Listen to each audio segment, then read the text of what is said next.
Mesdames, Messieurs, bonjour et merci d'être avec nous. C'est le grand rendez-vous donc de la semaine sur Afro-Web TV. Vous êtes bienvenus, vous avez bien fait.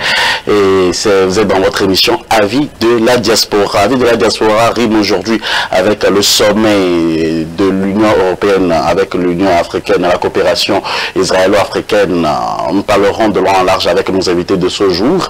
Nous sommes très heureux de parler également du Bénin par rapport à la montée du terrorisme et quelles solutions la diaspora propose. Nous en parlerons avec nos invités de marque qui nous honorent de leur présence en ligne. Il s'agit bien évidemment donc de ces hommes engagés à nous aider pour comprendre beaucoup de choses et surtout par le nom de la diaspora africaine. Il s'agit bien évidemment d'un membre de la société civile qui nous honore de sa présence, Monsieur Yampapou Yembom. Bonjour. Bonjour Moïse, bonjour Monsieur Steven, bonjour à tous les téléspectateurs de Afro-Web TV. Merci d'être avec nous pour cette émission Avis de la Diaspora. Par Duplessis, nous recevons un acteur politique de nationalité africaine qui réside également du côté de la diaspora. Alors, Monsieur Le Mans Steven, bonjour. Oui, bonjour Moïse, bonjour Yampabo. D'abord, je veux corriger de nationalité africaine. Moi, je n'en suis plus et je ne réclame même plus. Je suis de nationalité américaine malgré que je sois de la diaspora. Je tiens à préciser cela.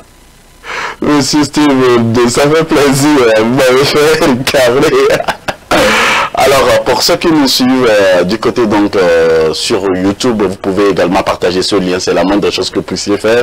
C'est vrai que c'est la première fois que je ris à l'antenne comme ça parce que Monsieur Steven m'a vraiment surpris avec sa réponse. Nous aurons ils répondront donc à nos interrogations tout au long donc de cette émission. Alors, comparativement, surtout à Monsieur Lemons, il y a Monsieur Yampapou qui réclame sa nationalité africaine, n'est-ce pas? Il est très bien habillé en tant qu'Africain, Monsieur Yampapou. En tout cas, ça veut dire que c'est deux mondes opposés qui se retrouvent aujourd'hui sur le panel, parce que moi je refuse exactement la nationalité américaine pour voilà, m'identifier à mes sources africaines, pendant que de l'autre côté, lui rejette sa nationalité africaine pour endosser celle américaine. Et je pense que prochainement, pour discuter des questions africaines, il va falloir inviter des Africains. Alors, merci beaucoup. Ça fait plaisir. C'est toujours un réel plaisir de savoir ces hommes engagés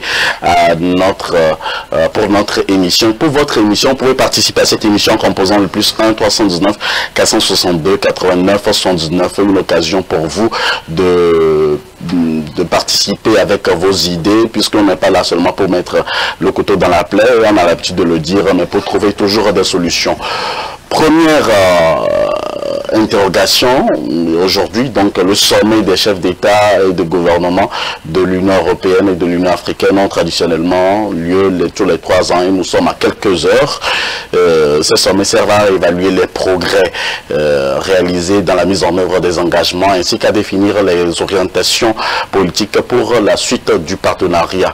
Alors, quelle est la première lecture que vous en faites puisque nous sommes à quelques heures Monsieur Steven? Ici, je fais une lecture par rapport à la rencontre qui s'ouvre les 17 et 18 février prochain. Je dirais que l'Afrique est en train de se réveiller à petits coups.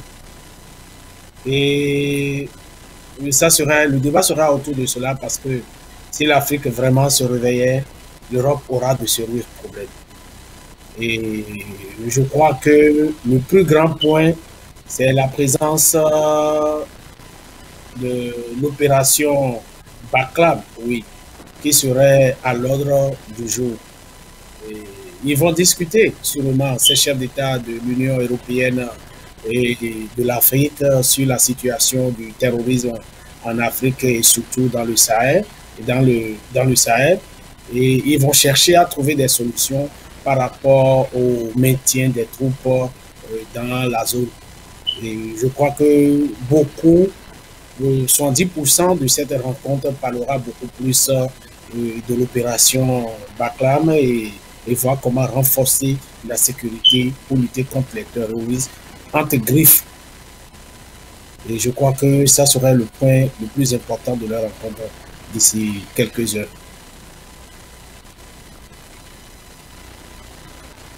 Voilà l'avis donc de M. Steven, sa première intervention. Monsieur Yampapou, votre première lecture, puisque nous sommes à quelques heures du début donc de cette grande rencontre. Alors, merci.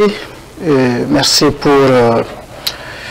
pour cette première entame que vous m'accordez la parole. Et moi, je dirais que si pour une fois les présidents africains étaient dignes, il n'y aurait pas de rencontre Union européenne-Afrique. Pas en tout cas en ce moment précis. Et parce que c'est exactement ce que les Africains aujourd'hui refusent. Ce que les présidents africains s'en vont discuter avec les Européens, ça n'a absolument rien à voir avec l'agenda des Africains. Vous avez parlé de partenariat. Je ne vois pas où se trouve le partenariat. Parce que aussi bien sur le plan développement, on constate qu'il n'y a qu'une seule partie qui gagne. Aussi bien sur la question d'indépendance, on voit bien qu'il n'y a qu'une seule partie qui impose sa vision du monde, sa façon de percevoir les choses et sa culture au reste du monde. Et sur le plan sécuritaire, il n'y a que cette partie qui décide d'envahir justement les pays qu'ils veulent. Ils décident de remplacer les chefs d'État à la tête de nos pays quand ils le souhaitent. Ils décident de faire des coups d'État à ceux qui le veulent quand ils le souhaitent.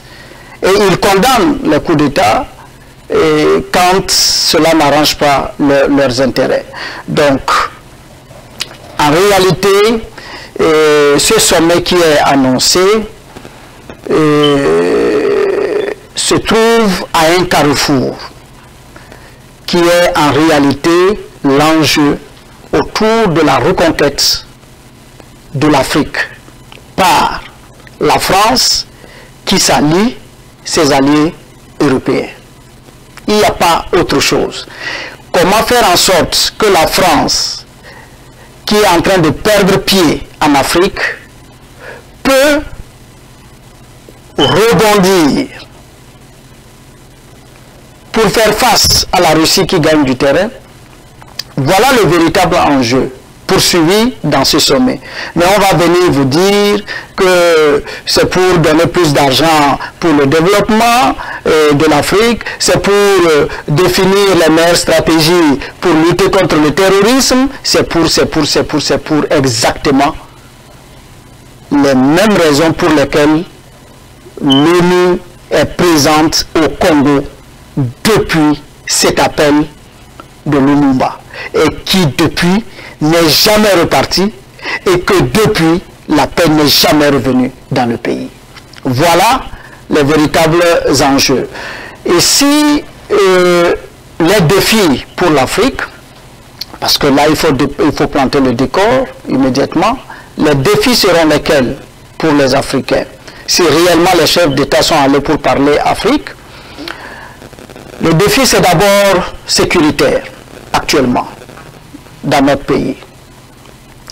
Le défi c'est le droit à définir l'alignement de l'Afrique dans la géopolitique internationale. Le défi c'est la possibilité pour l'Afrique de disposer de ses biens. Le défi, quatrième, c'est que l'Afrique puisse effectivement avoir l'ensemble de son intégrité territoriale entre ses mains et que des bandits de grand chemin ne viennent pas rentrer et ressortir comme ils le veulent, exactement tel que ça se passe aujourd'hui au Mali, où les autorités essayent de prendre donc leurs responsabilités. Voilà le décor qui est planté. Vous êtes sur Afro Web TV. C'est le moment de vous demander de partager cette émission avec les uns les autres et de participer sur le plus 1 319 462 89 119. Nous recevons M. Mpapou Yamboua, acteur de la société civile, et M. Lemon Steven qui sont avec nous aujourd'hui pour ce numéro de votre émission Avis de la diaspora. Vous avez énuméré les questions en sécurité, les questions diplomatiques également qui sont à l'ordre du jour. Est-ce que ces grands défis dont vous nous parlez à l'instant pourront être relevés, puisqu'on a également Macky Sall qui tient la tête également de l'Union africaine aujourd'hui? Monsieur Lemon Steven, vous en tant qu'acteur politique aujourd'hui, est-ce que Macky Sall pourra relever et ses autres collaborateurs pourront relever ces défis dont parle monsieur Mpapou? Monsieur Macky Sall est le cousin germain du président ivoirien et dit que le président sénégalais pourrait relever le défi, c'est se voiler la face. Parce que c'est du chat au chat. Et il est à l'image du président ivoirien. Ce qu'il faut savoir aujourd'hui, c'est que l'Europe s'est fait partager une bonne partie de l'Afrique sous la supervision en quelque sorte de la France. Et c'est plus les décisions de la France qui passent au niveau de l'Union européenne. Il n'y a que 2-3 pays qui sont en train de comprendre aujourd'hui en Europe que sans l'Afrique, la France n'aura aucune valeur. Le jour où ceux qui ne profitent de rien, des gens comme l'Italie, les pays, je parle des pays européens qui sont dans l'euro, et qui ne profitent absolument de rien en Afrique, quand ils vont se décider, l'Afrique aura la paix. Parce que s'il y a Bruxelles qui bénéficie au Congo, s'il y a l'Espagne qui bénéficie du côté de la Guinée, s'il y a la France qui bénéficie massivement du côté de l'Afrique francophone et qui impose sa langue, je ne crois pas qu'un défi pourra se relever d'ici peu. Le défi primordial pour moi, pour les chefs d'État africains, c'est le refus et le rejet de la monnaie. C'est à partir de là que nous allons commencer par parler de défis. Mais si l'Afrique francophone continue d'utiliser le franc CFA, il n'y aura jamais un lendemain meilleur pour vous. Le défi, c'est que c'est quand nous aurons la réelle indépendance qu'il y aura la sécurité. Je parle de réelle indépendance, c'est quand l'Europe va quitter entièrement l'Afrique et nous coller la paix. Qui a formé ces djihadistes, ces terroristes-là? C'est qui? C'est l'Europe. C'est le fruit de l'Europe, ces terroristes-là. Et pourquoi? Pour pouvoir voler les ressources de l'Afrique. Qui aime ces terroristes? C'est toujours la même Europe qui aime ces terroristes-là. Et ils ont leur manière de faire. Et comme ça se passe partout ailleurs.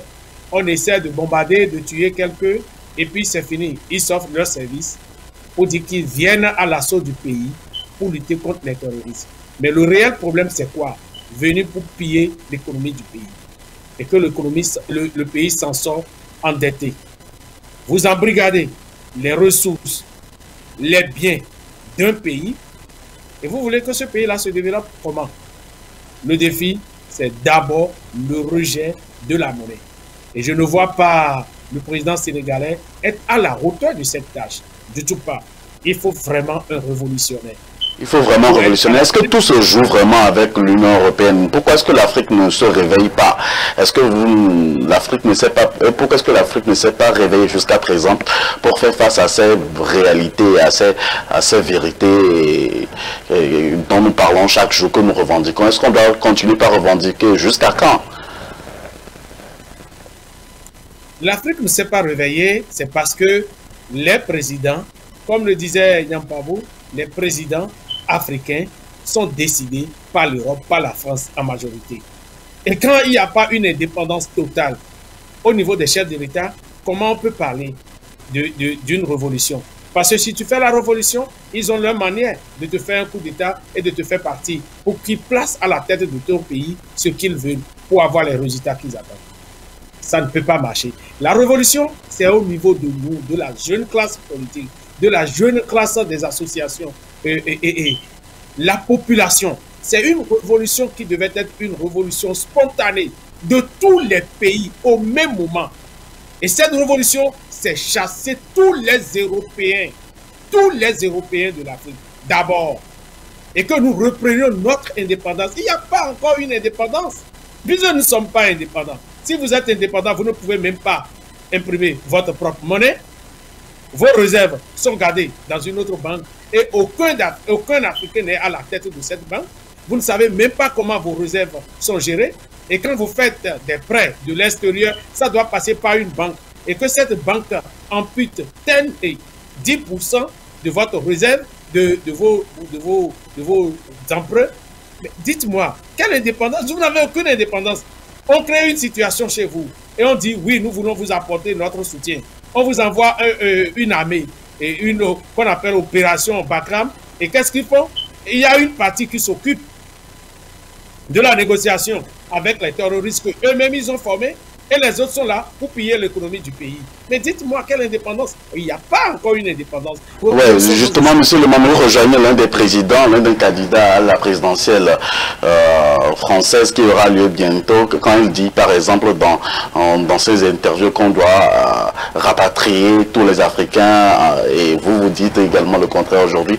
Je ne veux pas faire un débat, on va revenir sur ce débat dans les jours à venir, mais quand on parle de projet de questions sécurité, on parle également du retrait des troupes françaises, ce que revendiquent beaucoup d'Africains aujourd'hui. Est-ce que cela pourra être possible, vu qu'aujourd'hui l'Afrique est face à des réalités comme le djihadisme où on ne peut s'en passer, M.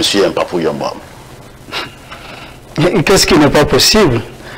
C'est aussi simple comme quand on envoie une lettre par la poste. C'est-à-dire qu'il suffit seulement que chacun de nos présidents en Afrique dise « Ok, nous mettons fin aux accords de défense que nous avons avec la France. » Et on sera un truc pour dire que dans 72 heures, on ne veut plus voir de soldats français chez nous. C'est aussi simple que ça. Et la France a fait venir ses copains, a invité ses copains au repas au Mali, et sans informer les Maliens. Qu'est-ce que le Mali a fait quand le Danemark est arrivé avec ses centaines de soldats? On leur a donné un délai pour partir. Et ils n'ont pas le choix, ils sont obligés de partir.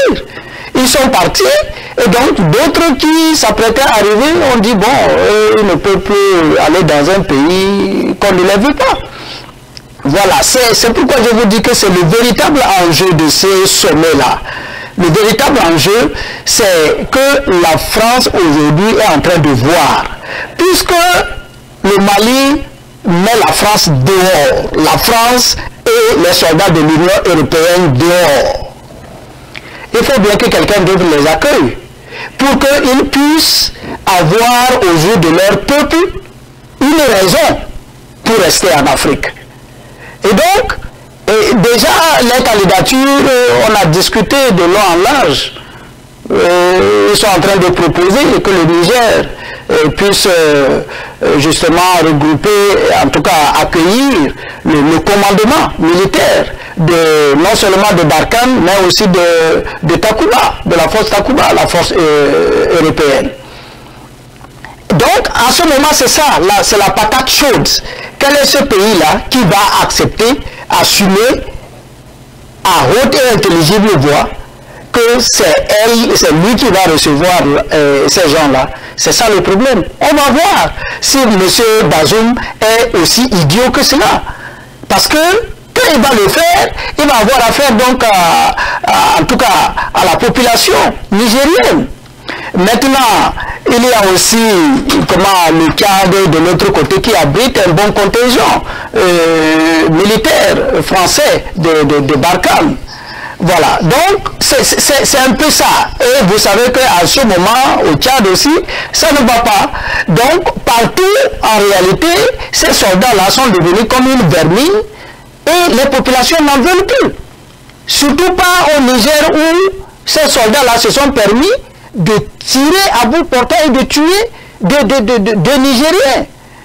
Et donc, ça va être difficile pour Bazoum d'accepter ouvertement que la force Barkhane vienne s'asseoir. Et surtout même que lors du sommet des choses de Dakar dernièrement, lui-même Bazoum a dit que bon, il va falloir effectivement que les Européens comprennent qu'aujourd'hui, ce dont l'Afrique a besoin, c'est essentiellement le soutien en matériel et en finance, et non par rapport donc en présence militaire. Donc c'est ça, c'est cette patate chaude-là qui a l'air que la France est en train de chercher, de voir qui va accepter attraper cette patate chaude. Et nous les Africains... Monsieur Mpapou, vous avez parlé du Mali, alors que le Mali, il y a certains pays qui ne seront pas au sommet. Par exemple, quand on prend le cas de la Guinée, le cas du Burkina, les pays qui sont sanctionnés par l'Union africaine, par la CEDEAO, ils ne seront pas du côté donc de ce sommet-là.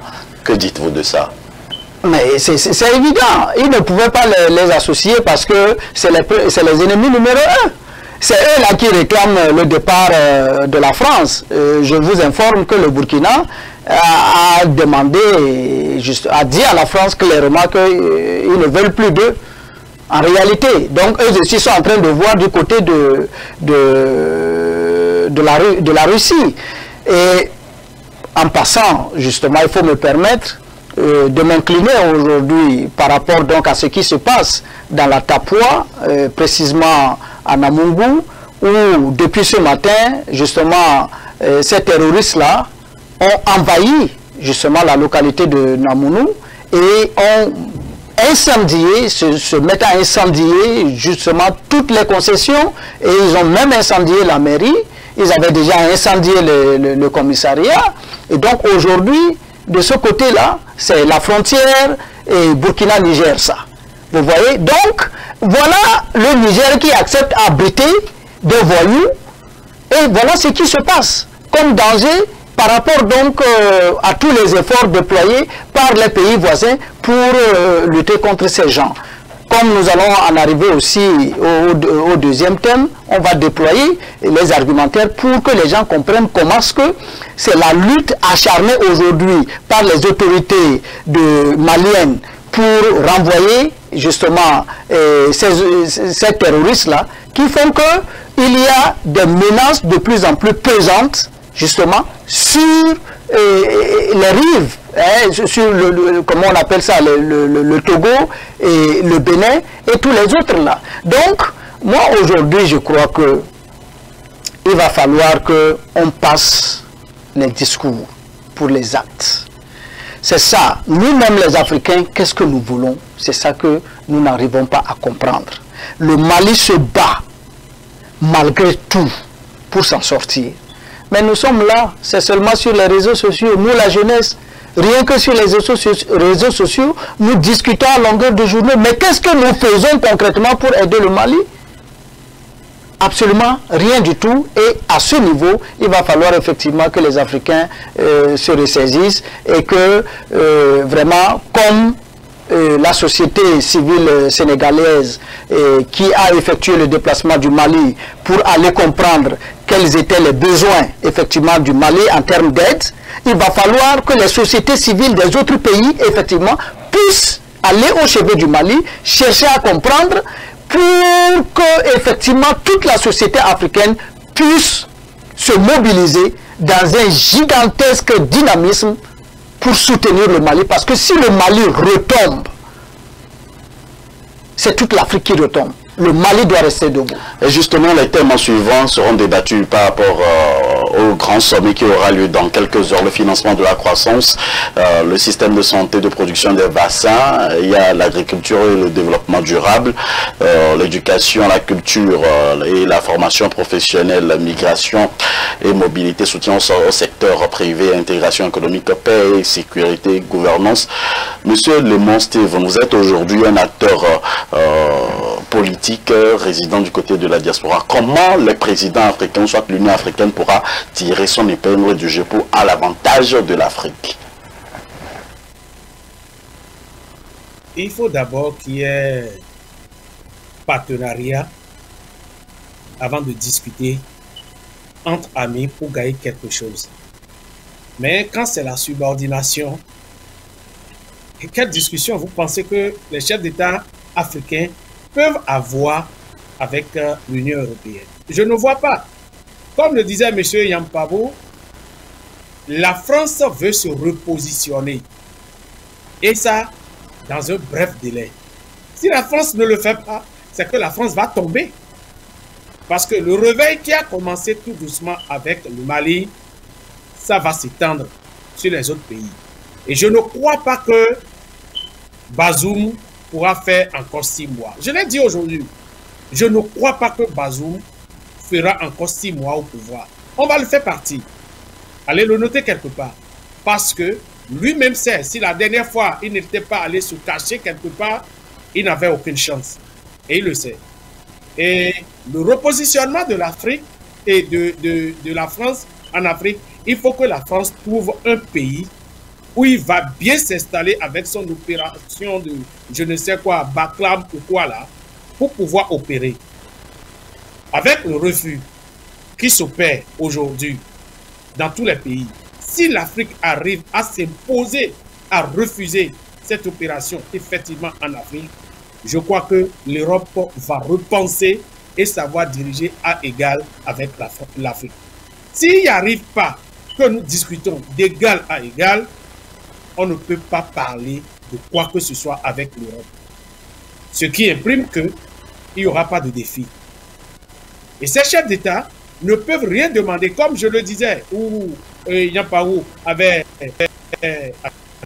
dit, l'Afrique est riche. Nous n'avons pas besoin de demander quoi que ce soit. Parce que quand on prend par exemple le Mali, c'est l'or du Mali qui enrichit par exemple la France. Ça veut dire que nous avons des ressources. Nous prenons le Congo. Il y a pas mal de ressources qui nourrissent une bonne partie de l'Europe. Nous n'avons pas besoin de l'Afrique. Nous avons besoin, et nous n'avons pas besoin de l'Europe. Nous avons besoin de la technique. Qu'on vienne nous former, c'est tout. À part l'éducation, nous n'avons pas besoin. Nous sommes riches. On ne peut pas venir voler notre argent et nous le redonner sous une autre en parlant de soutien à quoi que ce soit. Tout ce dont l'Afrique a besoin, c'est d'être formé. Monsieur Lemon Steve, vous êtes acteur politique. Je vous pose cette question stratégique pour vous demander si vous étiez à la place des présidents africains qui seront donc à l'Union, à ce grand sommet qui aura lieu, puisqu'on sait que le président français est en charge maintenant de l'Union européenne, il pèse beaucoup. Et que direz-vous à ce grand sommet, vous en tant qu'acteur politique, en tant qu'Africain? Que direz-vous exactement? Quels sont les grands axes que vous allez aborder pour que l'Afrique soit, pour qu'on parle vraiment de ce partenariat gagnant-gagnant entre l'Afrique et l'Europe? L'indépendance entière, la vraie indépendance pour tous les pays africains. Et l'indépendance de l'Afrique commence par la monnaie. Si nous n'avons pas une indépendance sur notre monnaie, il n'y a rien. C'est d'abord par là. Il faut l'indépendance totale et entière de tous les pays de l'Afrique. D'une part, il faut que les pays africains arrivent à imprimer leur propre monnaie. La deuxième des choses, que nos ressources, que ce soit l'Afrique qui fixe les prix de ses ressources premières et que ça ne soit plus l'Europe qui fixe le prix auquel il va acheter ses ressources minières. Non, il faut que ça arrête. C'est à partir de là que nous pourrons parler de partenariat. Si j'étais le président de l'Union africaine, la première des choses à demander, c'est la disparition du franc CFA. La première des choses, la disparition du franc CFA.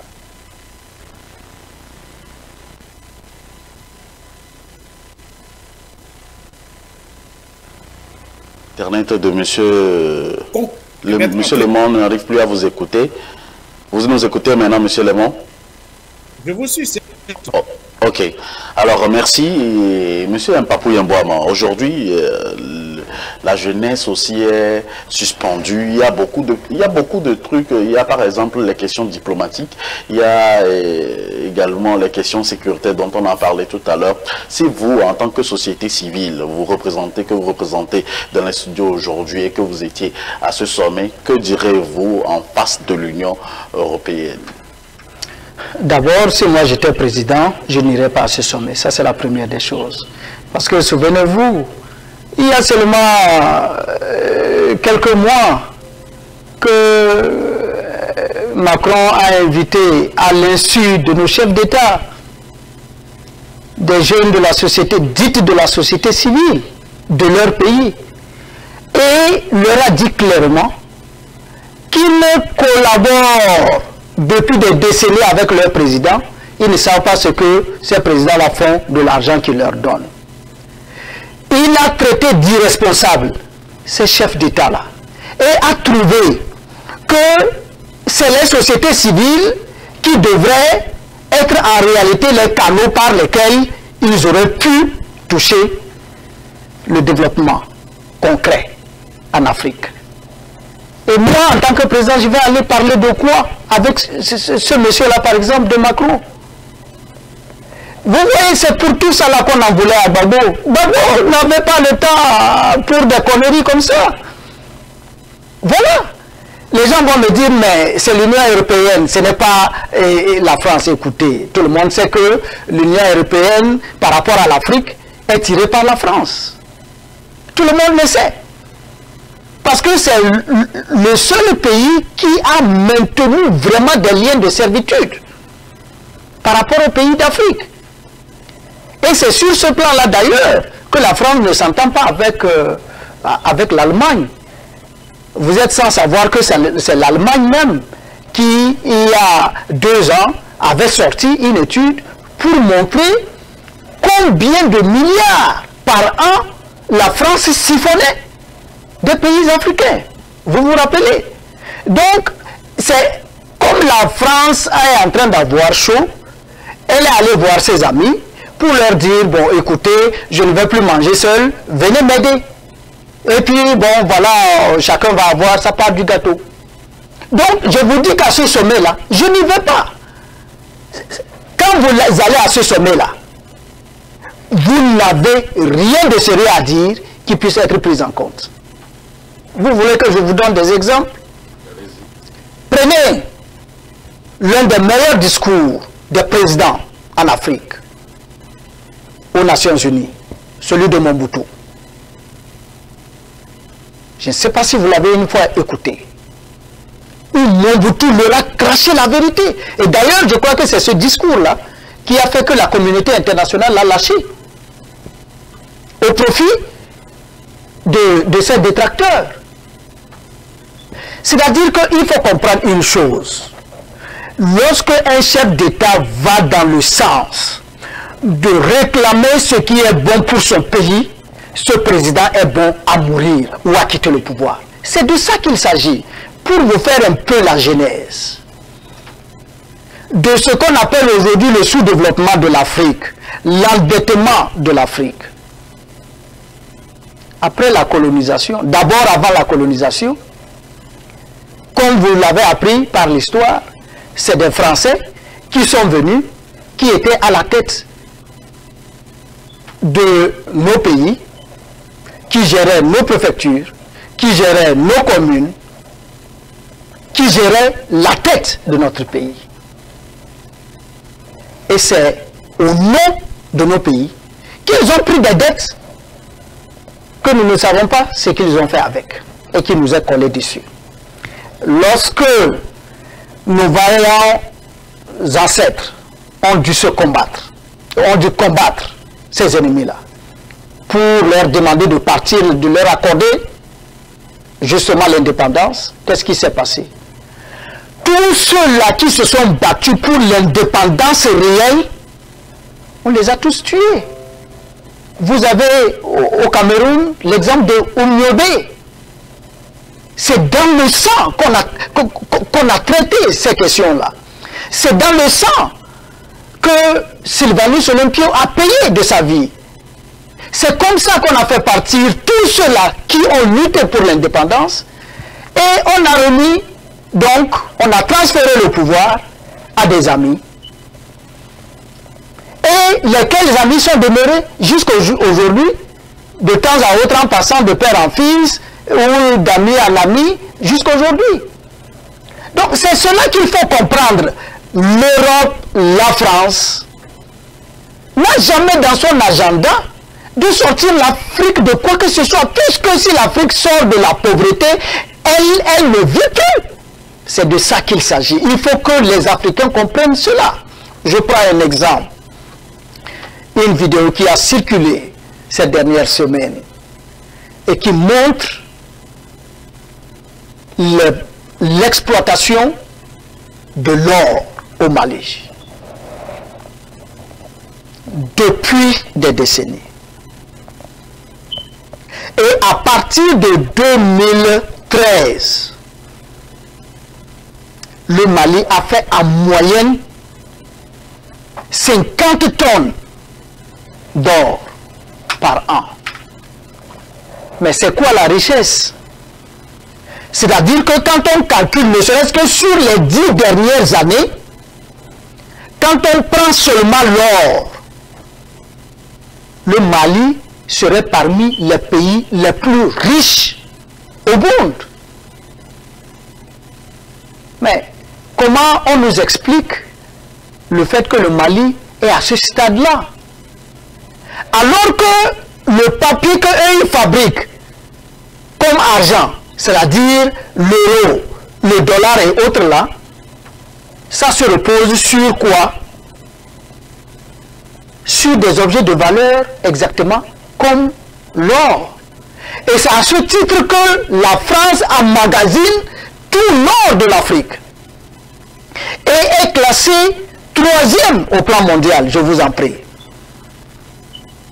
Et pourtant, la France ne produit aucun gramme d'or sur son territoire. C'est cela qui fait la force d'une monnaie. Alors, on vient prendre nous de richesse. Normalement, ce sont des choses qu'on ne peut pas, en principe, acheter. Puisque c'est ça que vous prenez pour garantir votre crédibilité. On vient nous prendre ça et on va dans une machine, on fabrique du papier qu'on vient vous donner. À ce sommet de l'Union européenne-Afrique, ils vont discuter de quoi? Ils vont discuter argent. L'Union européenne va dire, ok, on va vous donner tel milliard de dollars pour faire ci, pour faire ci, pour faire ci, pour faire ci. Alors que les vrais milliards là, c'est vous qui les avez à partir de votre or. C'est de ça qu'il s'agit. Il va falloir qu'on arrête l'hypocrisie. Ces histoires de sommet Union européenne, Afrique, France, Afrique, quoi que ce soit là, il faut qu'on arrête ça. Et aujourd'hui, la jeunesse a compris le jeu. Et c'est pour ça que partout, vous allez constater que tout le monde est sur les qui-vive. Moi, aujourd'hui, ma profonde prière intime, c'est que je me réveille demain, voir que Ouattara ne vit plus.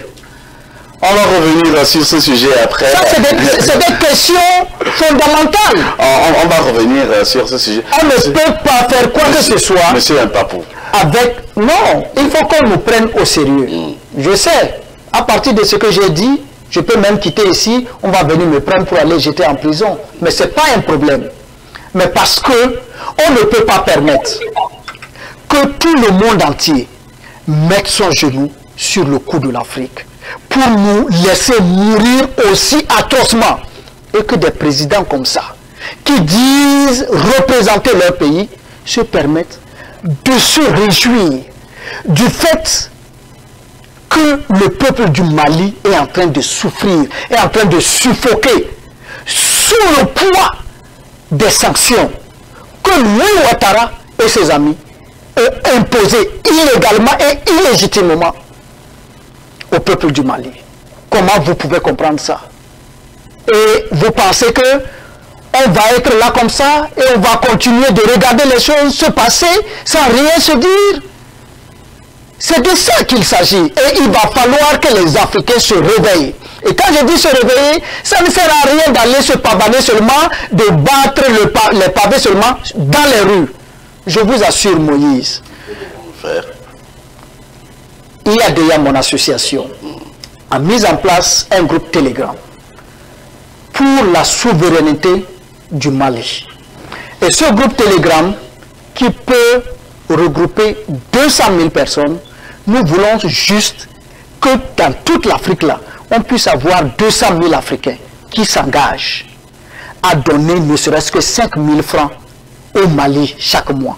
Et ça va permettre de récolter 1 milliard chaque mois pour soutenir le Mali. Mon association a soutenu le Burkina Faso, qui n'est même pas dans une situation aussi dramatique. D'accord? Dernièrement, pour aider les populations quand même à avoir de quoi manger et tout ça. Mais les Africains, nous sommes là, nous parlons, nous n'agissons pas. Il faut que cela cesse. On va agir. On parle également d'une autre collaboration israélo-africaine. On se demande à quand vraiment la souveraineté africaine. Monsieur Lemon Steven, votre réaction? Est-ce qu'il peut y avoir souveraineté sans indépendance? Vous n'êtes pas indépendant. Et vous voulez parler de quelle souveraineté? Il n'y en a pas. Il n'y en a pas. Et c'est pour cela que la jeune classe doit se réveiller. Tout tourne autour de l'indépendance. Si vous avez votre indépendance, la réelle indépendance, vous pouvez aller à une table de négociation.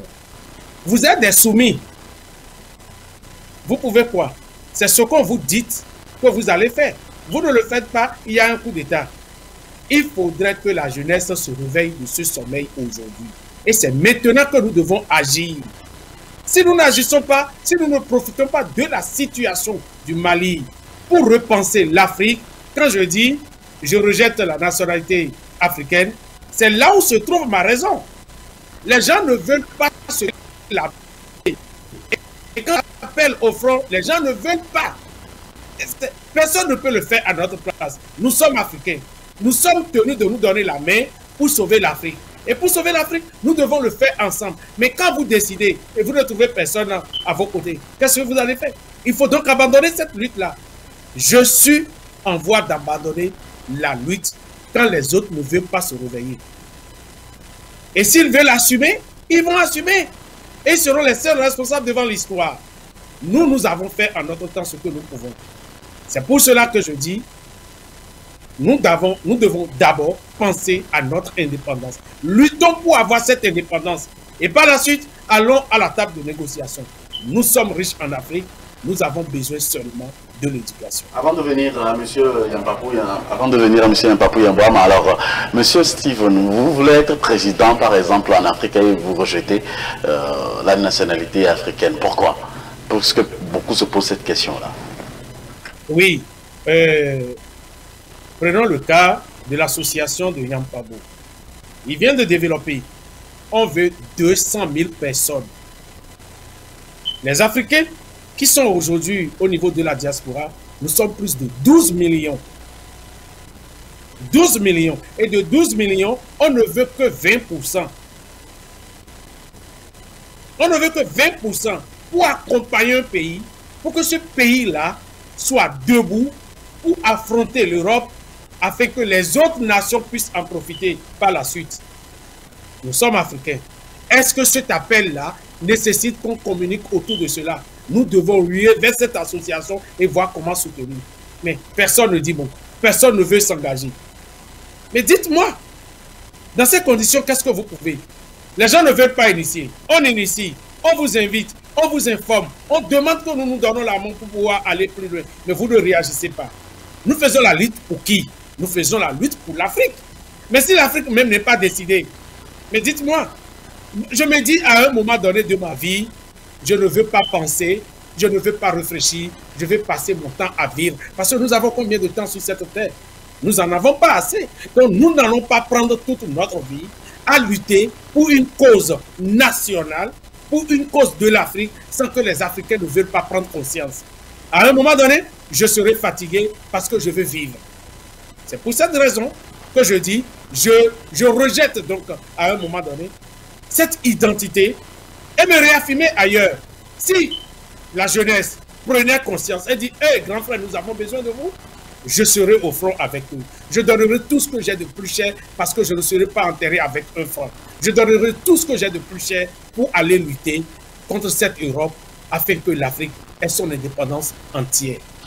L'indépendance de l'Afrique, c'est ce que tout le monde dit. Et alors, est-ce que vraiment, avec cette collaboration dont nous parlons avec l'Israël, on ne voit pas l'Israël, comment je dois dire, profiter également des ressources africaines, comme le font déjà d'autres sur le terrain africain, M. Mpapou-Yeboah? Merci Moïse. Vous savez, il va falloir à un certain moment donné qu'on recentre le débat. Et les Africains étant le peuple que Dieu a créé, parce que Dieu n'a créé aucun autre peuple que le peuple d'Afrique, tout le reste n'est que transformation. Et au départ, Dieu a donné le monde en héritage à cet homme-là de l'Afrique qu'il a créé. Et donc, l'Africain, dans la sagesse de Dieu, n'a jamais en réalité fermé sa main, n'a jamais en réalité voulu garder pour lui tout seul toute cette immense richesse que Dieu lui a procurée gratuitement. Donc, les Africains n'entendent pas être égoïstes, n'entendent pas dire qu'ils vont fermer tout ce qu'ils ont au reste du monde. Il n'empêche pas que quelqu'un vienne en Afrique pour effectivement, dans une collaboration franche, tirer ce qu'elle peut tirer. Ça, l'Afrique n'a jamais refusé cela. D'ailleurs, pendant très longtemps, l'Afrique a été ce continent-là à partir duquel le reste du monde a été nourri. Et même dans vos fameuses Bibles et Corans, les références sont là de manière claire. Lorsque dans le reste du monde, il y avait la famine, on allait vers où pour chercher la nourriture? On partait en Égypte.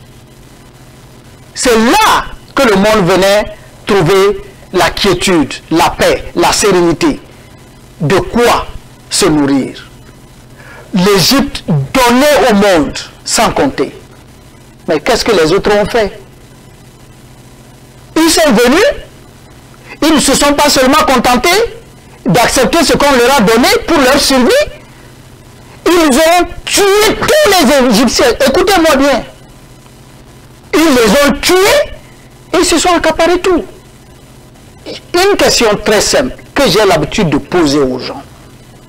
Est-ce que les gens se sont déjà posé la question de savoir pourquoi l'Égypte, qui était entièrement noire, au point d'être identifiée à leur couleur, est aujourd'hui profondément blanche?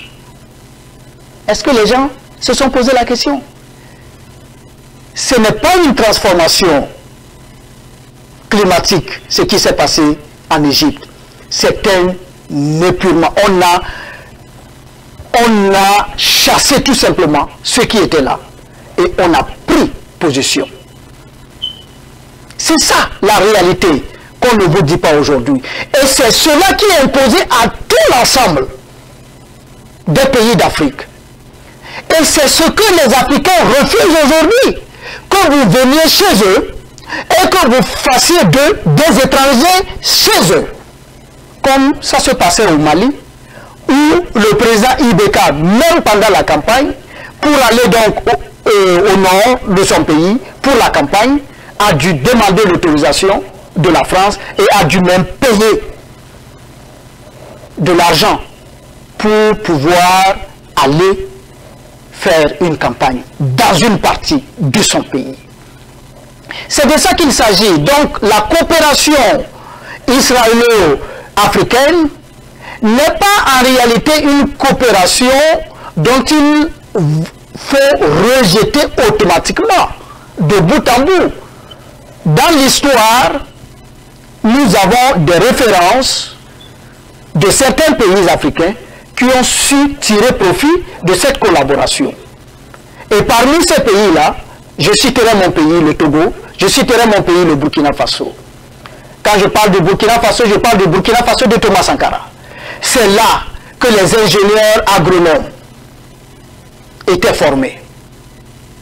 C'est grâce à Israël, par rapport donc à la formation subie en Israël et dans d'autres pays, que Thomas Sankara avait multiplié justement les barrages au Burkina Faso pour permettre l'irrigation des plantations, et ça a fait du Burkina un pays qui était autrefois un pays de famine, qui est devenu un pays suffisant sur le plan alimentaire et qui même exporte à l'extérieur. C'est de ça qu'il s'agit. Donc, il s'agit de voir dans la coopération israélo-africaine ce que Israël veut de manière concrète. Ce qui est dérangeant pour les Africains, c'est qu'on veut dire que Israël vient demander qu'on l'accepte comme membre observateur au sein de l'Union africaine. Mais vous comprenez ce que ça signifie? C'est-à-dire que vous êtes chez vous, vous êtes des Africains, vous avez votre organisation, votre structure. Je ne sais pas qui vous permet de vous réunir, de prendre des décisions pour la gestion de votre maison et tout et tout. Et quelqu'un vient dire qu'il veut être membre de cette structure-là pour voir ce que vous êtes en train de faire. Mais c'est quoi cette histoire-là? L'Afrique est observatrice de quelle organisation quelque part? L'Afrique est-elle observatrice de l'Union européenne? L'Afrique est-elle observatrice dans l'OTAN? L'Afrique est observatrice où?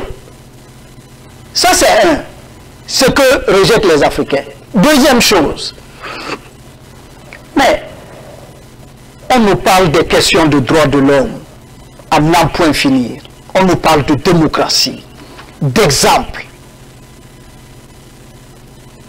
Et pourtant Israël est le pire État au monde qui n'a aucun, c'est-à-dire que aucun respect pour les droits du peuple palestinien.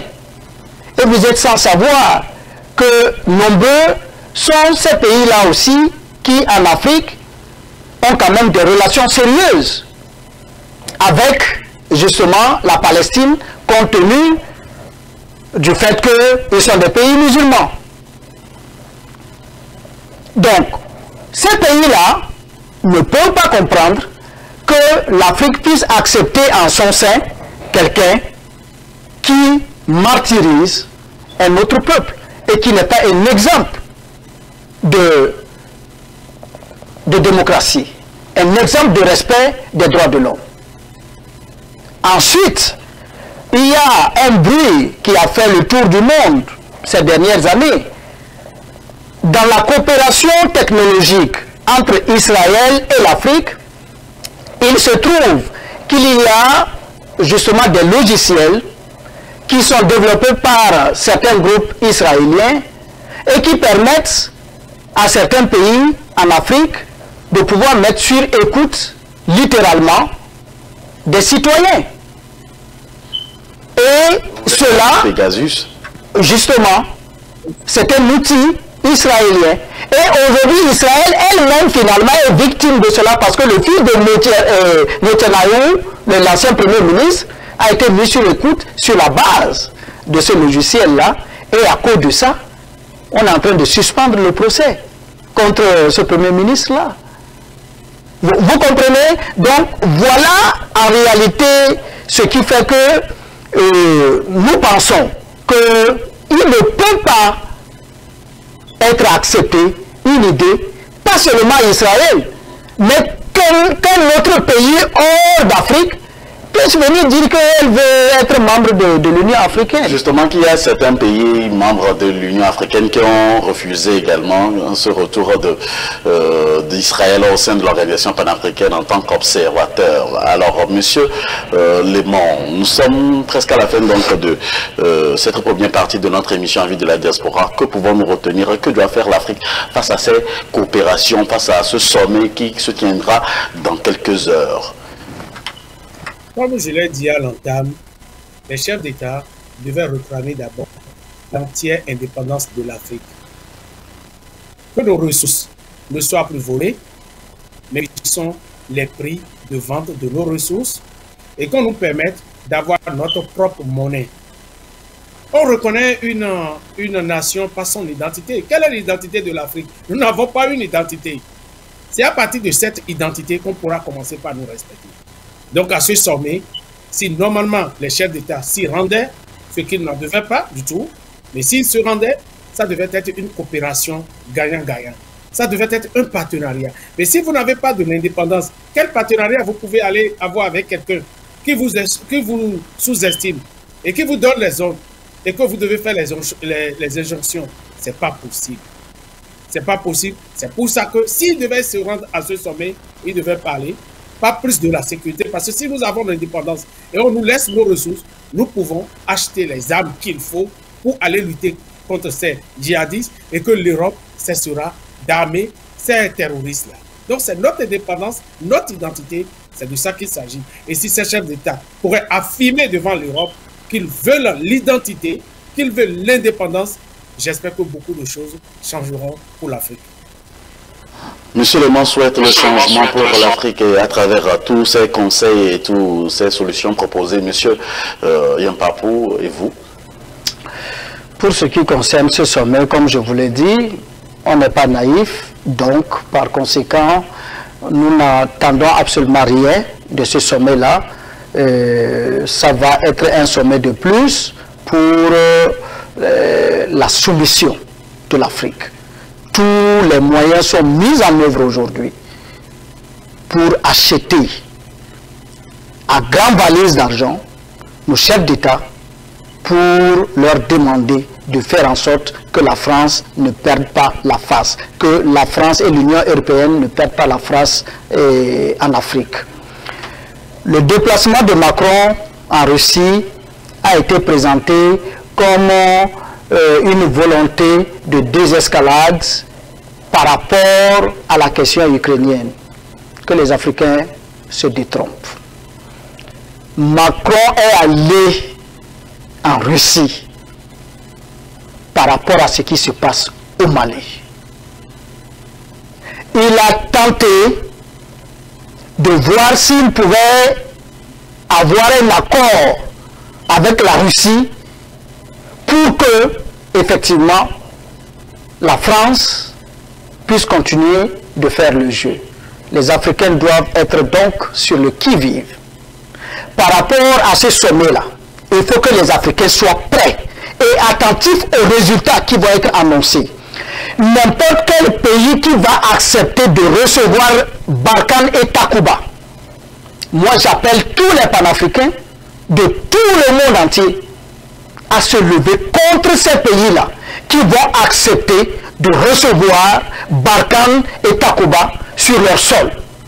Parce que c'est pour continuer d'assassiner nos leaders, comme ils l'ont fait tout dernièrement avec le président tchadien qui n'avait plus du tout sa langue dans la poche. Voilà ce que je vais dire aux Africains et faire en sorte que notre unité devienne une unité d'action, pas une unité de parole.